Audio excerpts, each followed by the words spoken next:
நம்ம 2 பேரும் லவ் பண்றோமா? நான் ஒரு மாசமா ஹரிஷ் டேட் பண்ணிட்டு இருக்கேன். எங்க 2 பேருக்குள்ளயும் வைப் செட் ஆயிடுச்சு. we are going to get married. you're always my bestie ma. ஒரு மாசமா லவ் சடாடி பேசிட்டு இருக்கோம். செருப்பு பிஞ்சிரும். நான் உன்னை ஒரு நல்ல ஃப்ரெண்டா மட்டும் தான் பார்த்தேன். நான் எப்பயாச்சும் உன்னை லவ் பண்ணேன்னு சொன்னேனா? சொன்னேனா?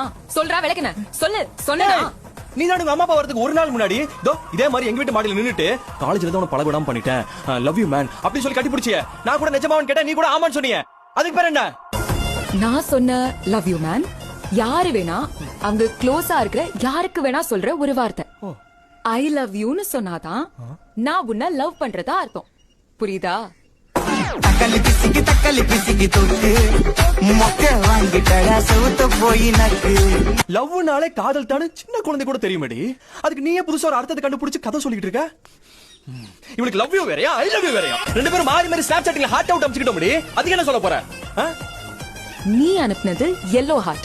அதுக்கு பேர் ஃப்ரெண்ட்ஷிப். புடிச்சடா பைத்தியமே. அது சொல்லு சொல்லு எல்லா மீனிங் ஃப்ரெண்ட்ஷிப் என்ன டிக்ஷனரியில போட்டுருக்காங்க? இவன் தெரிஞ்சா சொல்லு இருந்து எதிர் சொல்லுது பைத்தியக்கிறது இருந்து தோடு லிப்ஸ்டிக் போட்டு கிட்டி போட்டு எடுத்து லைன் பூரா அடிச்சியா. அது என்ன பண்ணுவா? அது பேர் ஃப்ரெண்ட்ஷிப்பா? எடுக்கொண்டாத சொன்னாரு தாத்தா அந்த எல்லாரும்